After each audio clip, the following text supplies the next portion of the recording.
So, dear students, let's start the numericals of superposition of waves. मतलब numericals of wave motions and stationary waves. Sum number 2. The amplitude of a wave is represented by y equal to 0.2 sine 4 pi t by 0.08 minus x by 0.8 in SI unit. आपको find करना है wavelength, frequency and amplitude. ये आपको equation given है 0.2 sin 4 pi t upon 0.08 minus x by 0.8. अब actually आपके पास में 4 equation है, इनफैक्ट 5 इक्वेशन है. पहला इक्वेशन कहता y is equal to a sin, फिर ब्रैकेट में omega t minus 2 pi x upon lambda. फिर दूसरा फॉर्मूला था a sin 2 pi t upon bracket में t upon capital T minus x upon lambda. मतलब आपके पास में दो ऑप्शन है, या तो इसके बाहर अगर कुछ रहेगा तो 2 pi होना चाहिए और नहीं तो कुछ भी नहीं होना. Is that clear? अच्छा, यहाँ पे 4 pi है तो 2 pi कैसे पॉसिबल है कि यहाँ से आप 4 pi लीजिए, उसमें से 2 pi बाहर रख दो और 2 pi आप अंदर दोनों को मल्टीप्लाई कर दो. या फिर एक ऑप्शन है इजी ऑप्शन कि आप 4 pi को पूरा आप अंदर ले लीजिए. Is that clear? ओके, तो हम क्या करते हैं, 4 pi को पूरे के पूरे को हमने अंदर ले लेंगे. मतलब 4 pi को ये टर्म से भी मल्टीप्लाई करेंगे और ये टर्म से भी मल्टीप्लाई करेंगे, तो ये आपका इक्वेशन इजी हो जाएगा. तो जब आप मल्टीप्लाई करेंगे, जब 4 pi अंदर लेंगे, तो आपका इक्वेशन कौन सा स्टैंडर्ड फॉर्म रहेगा? The standard form is y is equal to a sin bracket में omega t minus 2 pi x upon lambda. I hope you got it. तो हमने क्या किया, 4 pi को आप अंदर ले लीजिए. आप 4 pi को आप अंदर ले लो. तो जब 4 pi को आप अंदर लेंगे तो 4 pi t upon 0.08 minus 4 pi into x by 0.8. I hope you got it. अब ध्यान दीजिए, अब आपको उसको इक्वेट करना है. ये a मतलब एम्पलीट्यूड, तो आपका एम्पलीट्यूड कितना हो गया, 0.2 मीटर. मीटर क्यों है? क्योंकि इसमें दिया ये SI यूनिट है. सो रिमेंबर 0.2, तो you can say amplitude a equal to 0.2 meter. 0.2 meter. Is that clear? Second thing, अब इसको कंपेयर करो. ये है ओमेगा टी, तो ये आपका ओमेगा टी, तो टी के साथ में कौन है, ओमेगा. तो यहाँ टी के साथ में कौन है, 4 pi अपॉन 0.08. तो ओमेगा का वैल्यू कितना होगा, 4 pi upon 0.08. So omega equal to 4 pi upon 0.08. Is that clear? अच्छा, आपको निकालना है फ्रीक्वेंसी सपोज. तो फ्रीक्वेंसी में ओमेगा का फॉर्मूला क्या होता है, omega is 2 pi f. f मतलब frequency. It can be 2 pi n, कुछ भी आप यूज करो. तो omega is 2 pi f is equal to 4 pi upon 0.08. 2 pi cancels, it is 2 times. तो आप f equal to 2 upon 0.08. एक बार 2 से वापस कैंसिल कर दो, तो 2 से कैंसिल किया तो 0.04. तो 1 upon 0.04 इक्वल टू, अच्छा नीचे पॉइंट है, 2 डिजिट है, तो ऊपर जाएगा तो 100 हो जाएगा. तो इट इज 100 upon 4, बोले तो 25. So frequency is 25 Hz. I hope you got it. Now amplitude हमने already find किया है. अब find करेंगे lambda. तो देखो ये लास्ट टर्म क्या होता है, 2 pi x upon lambda. ये आपका लास्ट टर्म है, तो इक्वेट कर दो. तो 2 pi x upon lambda is equal to 4 pi x upon 0.8. तो कहना कि मतलब ये हुआ, अभी 2 pi x का डबल 4 pi x है, तो x के कैंसिल, 2 pi 2 जा, ये लैम्बडा है. तो लैम्बडा जब इसको आप ले लो, इन्वर्टेड लो, तो lambda will go up. So lambda equal to 0.8 upon 2, मतलब 0.4 मीटर, बोले तो 40 centimeter. I hope you got it. पक्का? कोई डाउट? ना please. Next, a wave of frequency 500 Hz is traveling with a speed of 350 meter per second. find phase difference when x equal to 1 meter apart and find x when phase difference is 45 degree. अब ध्यान दीजिए, a wave of frequency 500 Hz is traveling. तो frequency कितना दिया है आपको 500, speed कितना दिया है 350 मीटर पर सेकेंड. आपको फाइंड करना है फेज डिफरेंस जब डिस्टेंस 1 मीटर दिया है, और आपको फाइंड करना distance when phase difference is 45 degree. I hope you got it. So आपको फाइंड करना delta when x equal to 1 metre and x when delta equal to 45 degree. v equal to f lambda. v equal to f lambda. So lambda will be equal to v by f. तो v कितना 350, frequency कितना 500, तो 0 से cancel, then आप 2 से multiply करो, आप 2 से मल्टीप्लाई करो तो 100 ऊपर 70, 70 बाय 100 मतलब 0.7. या फिर ऐसा करो 5 कैंसिल करो, 5 से 5 10 जा 5 7 जा 7 बाय 10 0.7 मीटर. ये आपको लैम्बडा मिल गया. अब आप फाइंड करो delta. So what's delta? Delta equal to 2 pi x upon lambda. 2 pi x कितना दिया आपको पहले में 1 मीटर अपॉन लैम्बडा कितना 0.7. तो अभी ये कैंसिल कर दीजिए आप. पाई का वैल्यू सेम 2 बाई 0.7, 7 2 जा 14, 5 is 2.8 pi. I hope you got it. Next अब फाइंड करना आपको x when the phase difference is 45 degree. So delta is equal to 45 degree मतलब पाई बाई 4. आपको फाइंड करना value of x. Now delta is equal to 2 pi x upon lambda. Delta equal to 2 pi x upon lambda. So delta आपको दिया है pi by 4. 45 degree मतलब pi by 4 ना, because 45 upon 180. आपको समझा? 45 मतलब पाई बाई 180 से मल्टीप्लाई करो, पाई बाई 180 से मल्टीप्लाई करेंगे तो pi by 4. So delta is 2 pi x upon lambda. Delta आपको दिया है pi by 4 equal to 2 pi x upon 0.7. Pi cancel, x आपको चाहिए तो क्रॉस मल्टीप्लाई करो, 0.7 जाएगा ऊपर एंड 4 2 जा 8 नीचे. तो 0.7 अपॉन 8 दैट इज 0.0875 मीटर. बोले तो 8.75 centimetre. I hope you got it. पक्का? कोई doubt? Next. A sound wave in a certain fluid medium is reflected as an obstacle to form a standing wave. The distance between the two successive nodes is 3.75 centimeter. If the velocity of sound is 1500 meter per second, find the frequency. A sound wave in a certain fluid medium is reflected at an obstacle to form a standing wave. कोई wave जाके hard substance से मतलब rigid surface से अगर आप concentrate करेंगे, आप strike करेंगे, it will come back and stationary wave is formed. The distance between two successive nodes is 3.75 meter. Distance between two successive nodes बोले तो lambda by 2 equal to 3.75 meter. If the velocity of sound is 1500 meter per second, find the frequency. ध्यान दीजिए, distance between two successive nodes lambda by 2 कितना दिया आपको 3.75 centimetre. 3.75 मतलब 7.5 by 2. ये तो इजी फॉर्म लिख दिया है बिकॉज आप पहले पॉइंट्स रिमूव करेंगे, डिवाइड बाय 10 करेंगे, 100 करेंगे तो कैंसिल होने के बाद लास्ट में मिलेगा 7.5 by 2. फिर the verse multiply by 2 divide by 2. सो 3.75 into 2 7.5 upon 2. तो 7.5 upon 2 सेंटीमीटर है तो ऊपर जाएगा तो 10 raised to -2 meter. Is that clear? Centimeter रहेगा तो 10 raised to -2 मीटर. अब ये आपको वेलोसिटी 1500 मीटर पर सेकंड. तो फ्रीक्वेंसी आपको फाइंड करना है f. Is that clear? तो आपको v दिया है, ये लैम्बडा बाय 2 से आपको लैम्बडा मिल जाएगा. तो lambda bye 2 is 7.5 upon 2 into 10 raised to -2. 2 to get cancel. So lambda is 7.5 10 raised to -2 metre. ये आपको लैम्बडा मिल गया. v equal to f lambda. v equal to f lambda. तो f will be equal to v by lambda.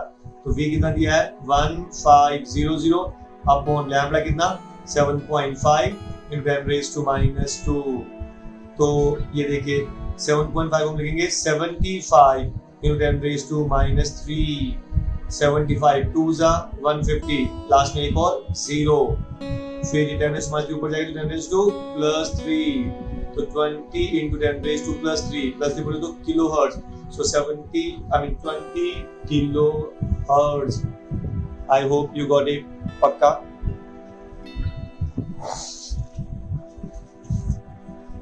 Sum number 13. Two sound waves travel at a speed of 330 meter per second. If their frequencies are also identical and are equal to 540 Hz, what will be phase difference between waves at points 3.5 meter from one source and 3 meter from other if the sources are in phase? Two sound waves travel speed of 330 meter per second if the frequencies are also identical and are equal to 540. अच्छा, suppose एक sound, ये source है आपका, इसका नाम दे दो आप S1, एक दूसरा है उसका नाम दे दो आप S2, they are travelling in the same direction, ऐसा दोनों का सेम फ्रीक्वेंसी है, सेम एम्पलीट्यूड है। अच्छा, एक आपको मिल गया 3.5 मीटर, मतलब एक 3.5 मीटर पर है और दूसरा ये है आपका 3.5 मीटर, पहला वाला और दूसरा हो गया आपका 3 मीटर। इसको आप नाम दे दो x1, इसको आप नाम दे दो x2।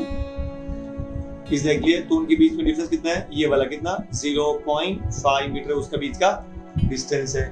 I hope you got it. So v कितना दिया आपको 330 मीटर पर सेकेंड, फ्रीक्वेंसी 540, x1 आपको दिया है 3.5, x2 आपको दिया है 3, आपको फाइंड करना है इन दो पॉइंट के बीच का phase difference.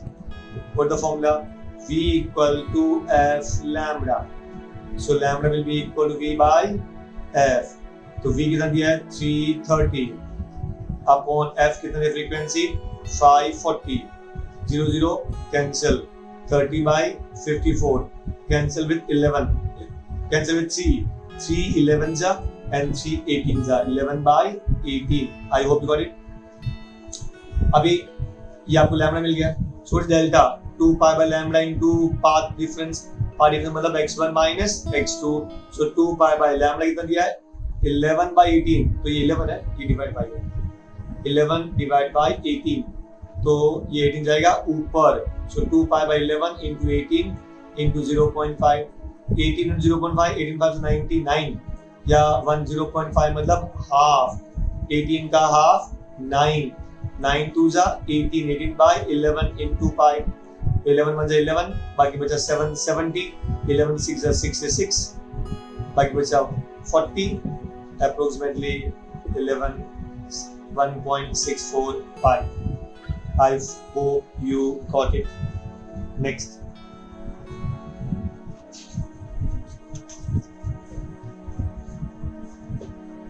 Two wires of same material and same cross section are stretched on a sonometer. One wire is loaded with 1.5 kilogram and another is loaded with 6 kilogram.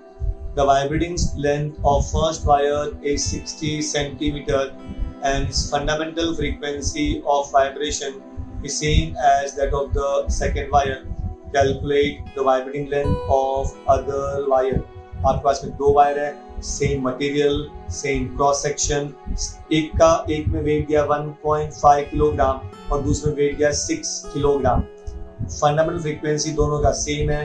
पहले वाले का लेंथ आपको दिया है 60 सेंटीमीटर, आपको फाइंड करना है दूसरे वाले का लेंथ कितना है। Is that clear? So sonometer में T1 1.5 kg वेट, बिकॉज याद रखना T मतलब टेंशन होता है और टेंशन हमेशा न्यूटन में होना चाहिए। तो ये 1.5 kg भी है तो tension will be 1.5 kg weight. T2 6 kg weight, length 60 centimeter. Find करना आपको L2, तो आपको देखो 1.5 kg वेट था, kg वेट को आपको मल्टीप्लाई करना है 9.8, तो T1 is equal to 1.5 into 9.8 newton. T2 equal to 6 kg weight, 6 into 9.8 newton. Actually formula क्या आपका F is equal to 1 by 12 root of T by rho A। दोनों का सेम मटेरियल है तो रो सेम है, सेम क्रॉस सेक्शन है, area same है, दोनों का फंडामेंटल फ्रीक्वेंसी सेम है, F कांस्टेंट है, F rho A is always remain constant। तो आपको क्या मिलेगा लास्ट में, क्या बचा, दो चीज बचेगा, एक बचेगा टेंशन, एक बचेगा length.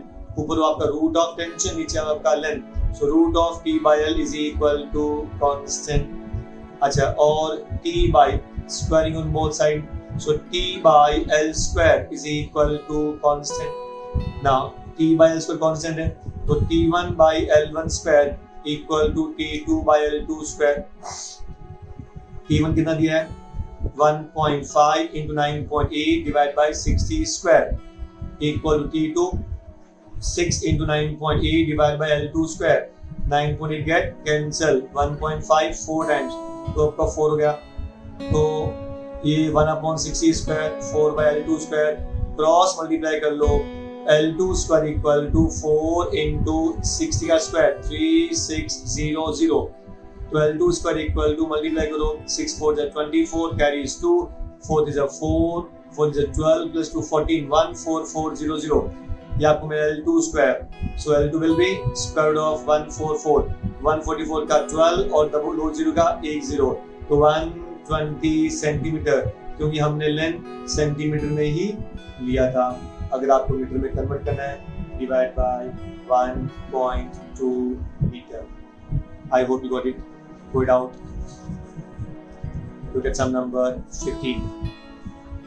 A pipe closed at one end can produce overtones at frequencies 640 Hz.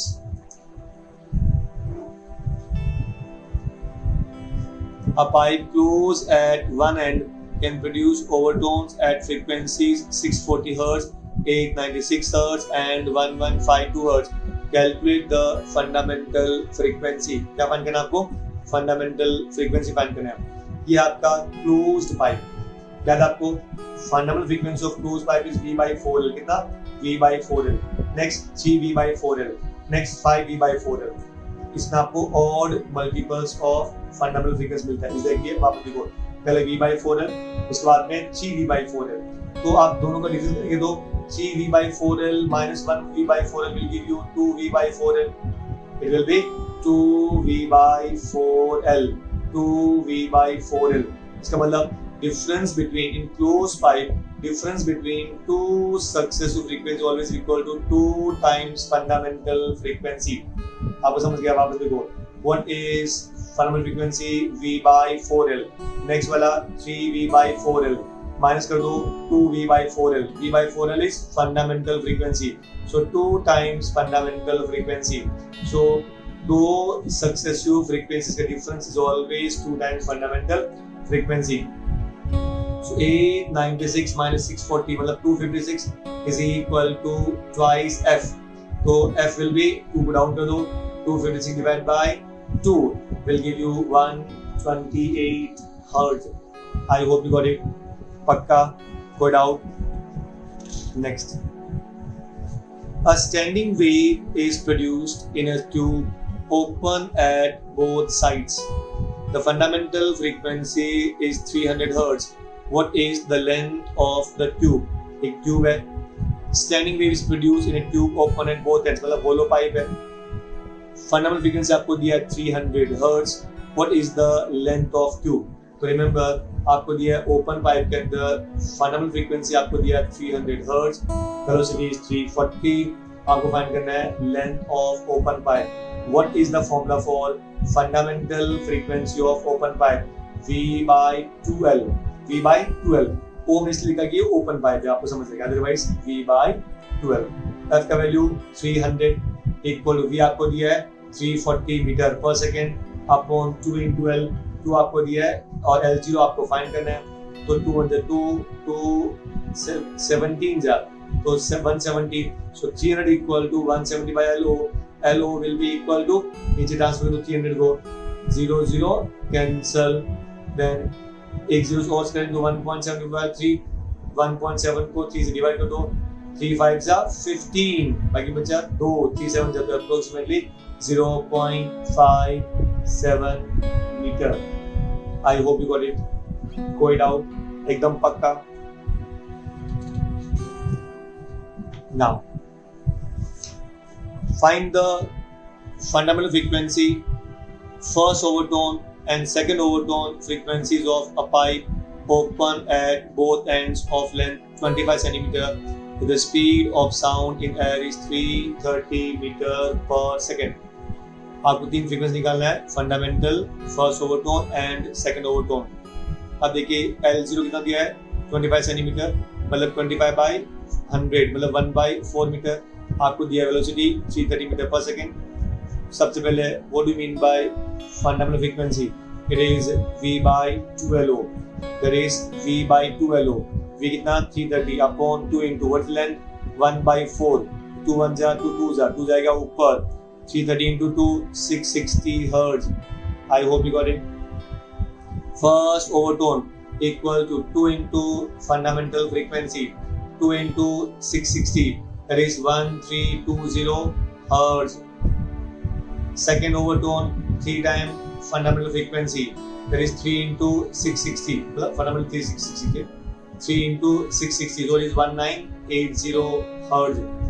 I hope you got it. Pakka. So sum number 18.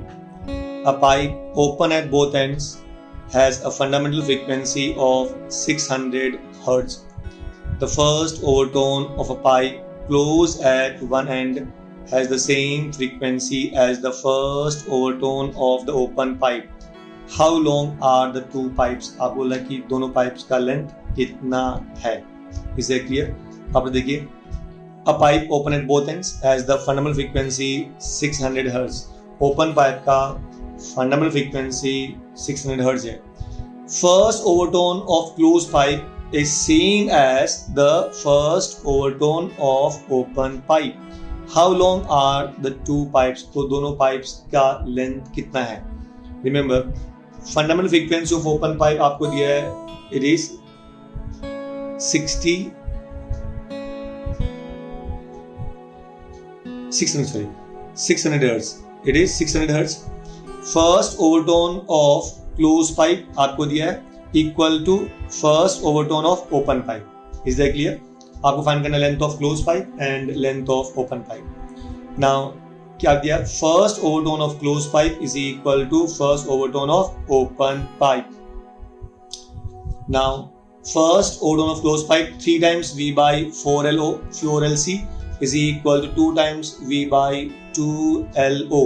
V by 2L is called as fundamental frequency of open pipe, जो कितना दिया आपको 600. तो 2 into 600 हो गया आपका 3 by 4 into 330 by LC equal 2 into 600. तो 3 1 3 3 2 जाइए होगा आपका 200. तो अभी आपको LC चाहिए तो 2 into 200 को आप ले लो नीचे into 4. तो हमारे पास हो गया 330 LC गया ऊपर, तो यहाँ ऊपर हो गया 330. नीचे कौन आएगा 2 into 200 आ जाएगा, नीचे आ जाएगा along with the 4. 0 0 cancel. तो 33 upon 20 4 जा 80 82 जा 160. So 330 by 160 it is 0.20625 metre.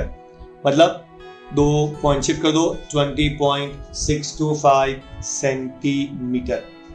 I hope you got it. अभी दूसरा, अब आपको फाइंड कर दिया, आपको लेंथ ऑफ क्लोज पाइप मिल गया. ओपन पाइप कैसे रहेगा? Fundamental frequency of open pipe is V by 2LO. V by 2LO.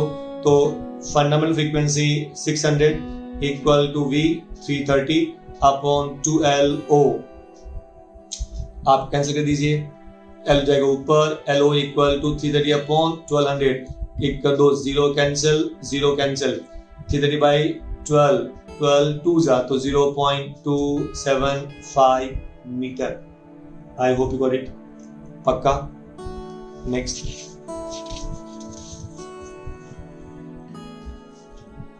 A string 1 meter long is fixed at one end. The other end is moved up and down with frequency 15 Hz. Due to this, a stationary wave with 4 complete loops gets produced on a string. Find the speed of wave which produces stationary wave. ये string एक side से fix है और दूसरी side से लटका हुआ रहेगा, उसको आप ऐसे प्लग करेंगे. ऐसा प्लग करेंगे तो जब एक बार वो डिस्टर्ब करेगा तो वापस आएगा तो आपको लूप्स मिल जाएगा. उन्होंने क्या बोला? 4 कंप्लीट लूप्स मिलता है. लेकिन वन एंड जो सेकंड वाला एंड है वो ओपन एंड है, तो वहां पे आपको हमेशा नोड नहीं, आपको हमेशा एंटी नोड मिलेगा। क्या मिलेगा? Anti node. तो हमने क्या कर दिया, 4 कंप्लीट लूप्स बना दिया और ये साइड में आपको एंटी नोड मिलेगा। आई hope you got it. Length of one loop is lambda by 2, so lambda by 2 plus lambda by 2 plus lambda by 2 plus lambda by 2, आधा आधा आधा आधा 2, ये 2 लैम्डा हो गया यहाँ तक, और ये नोड टू एंटी नोड क्या होता है? Lambda by 4। तो टोटल आपको पास क्या मिलेगा? 4 लूप्स मतलब 2 लैम्डा और लैम्डा बाई 4 मिलेगा। So L = 1 metre, 15 metre, L = 1 metre, frequency दिया 15 hertz, number of loops are 4। आपको फाइंड करना है speed. Remember the length of 4 loops plus 1/2 loop, आधा लूप ना, 4 लूप पूरा और एक आधा लूप, कितना दिया लेंथ? 1 मीटर। तो 4 लूप का length 4 times lambda by 2, length of 1 loop is lambda by 2, so 4 times lambda by 2 plus lambda by 4 equal to 1। अब समझना, ये 2 लैम्डा मतलब 4 इंटू लैम्डा बाई 2 मतलब 2 lambda plus lambda by 4, node to antinode is lambda by 4, इसका length आपको दिया है 1 metre. सो 2 cancel, 2 2 जा 2 lambda plus lambda by 4 is equal to 1, so 4 2 जा 8, 8 plus 1 9 lambda by 4 equal to 1 and lambda equal to 4 by 9, तो ये आपको मिल गया lambda। What is V? V equal to F lambda, F lambda, F कितना दिया है? 15, lambda 4 by 9, तो 3 3 जा 3 5 जा 20 by 3 मतलब 6 by 9 मतलब 20 by 3, तो 6.67 मीटर पर second. I hope you got it, पक्का। Next, a violin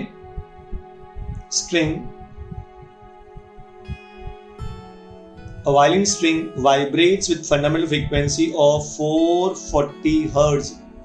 What are the frequency of first and second overtone?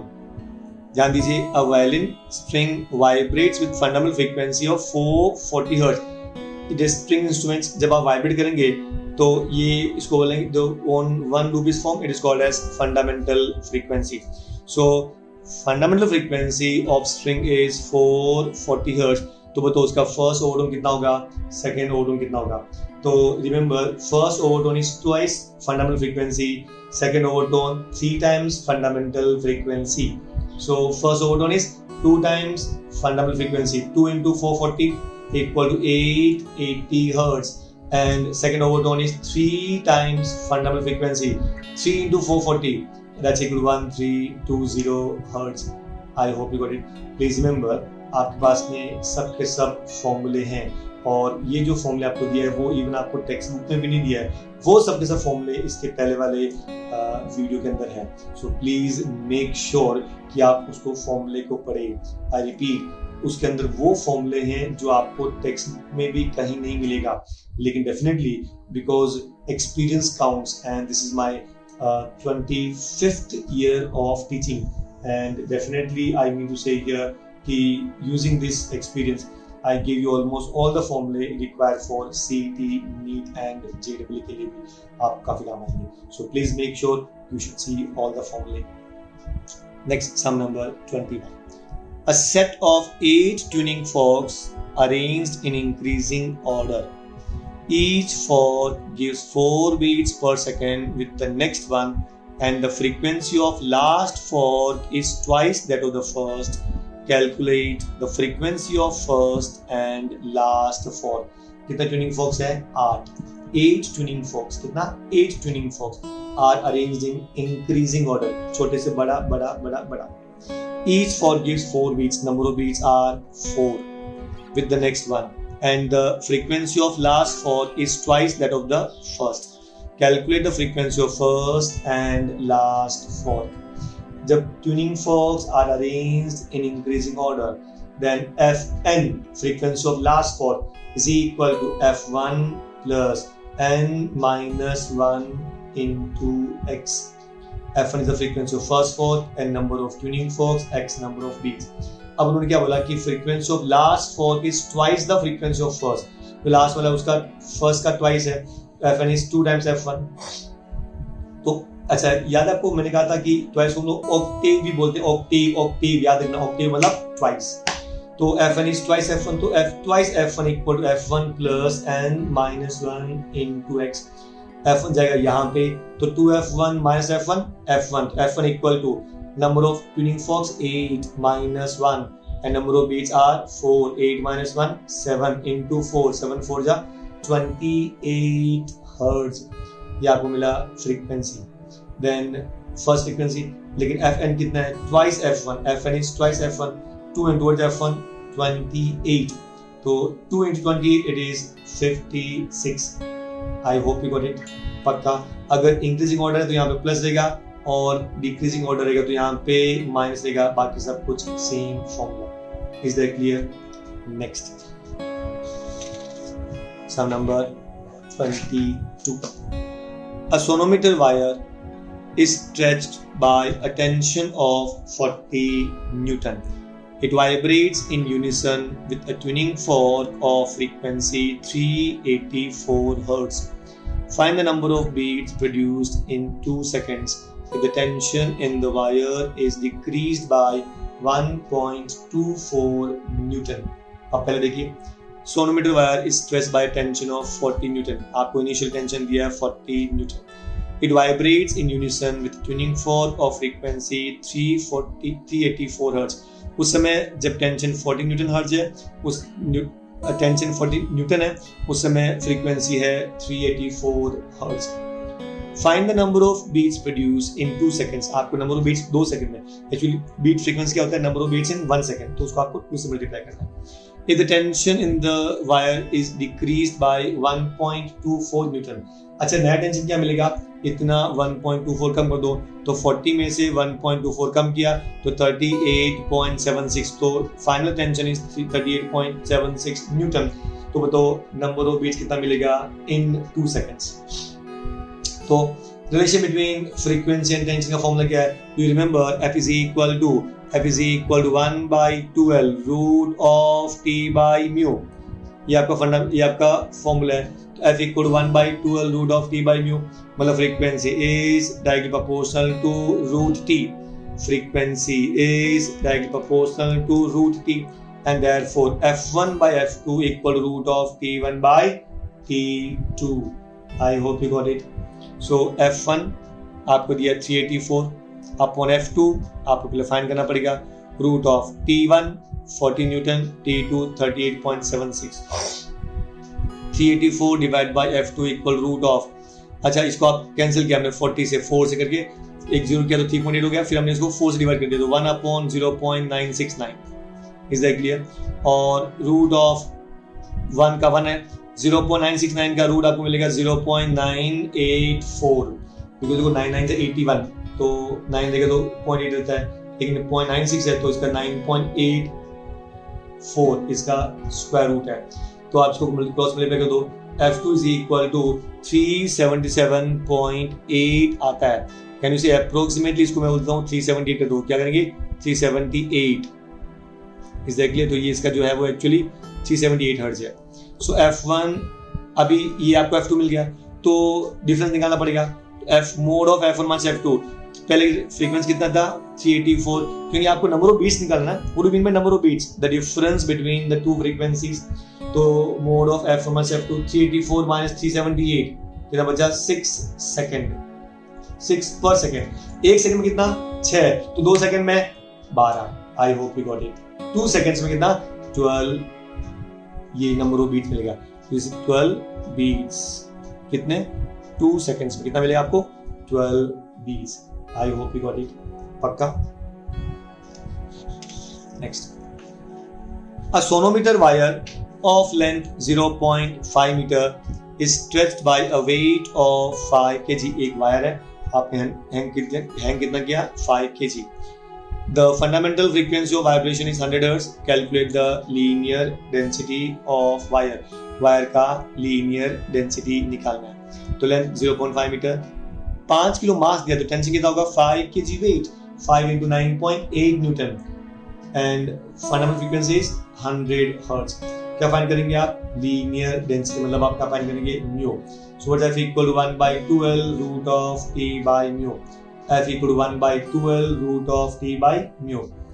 Fundamental frequency कितना दिया है 100 इक्वल टू 1/2 इंटू लेंथ कितना 0.5 रूट ऑफ टेंशन कितना 5 इंटू 9.8 ये हो गया आपका 49. This is 49 newton upon root mu. 2 into 0.1 1 into 100 तो 100 is equal to root of 49 upon mu. Squaring on both side ये 100 मतलब 10 रेज़ टू 2 उसका square 10 raise to 4 is equal to 49 by mu. ऊपर लो म्यू जाएगा ऊपर 49 बाई 10 रेज़ टू 4 तो 49 10 raise to 4 ऊपर जाएगा तो 10 raise to -4 so 49 into 10 raised to -4 that is 4.9 into 10 raised to -3 kilogram per meter. Linear density mass per unit length. I hope you got it. Pakka. Next.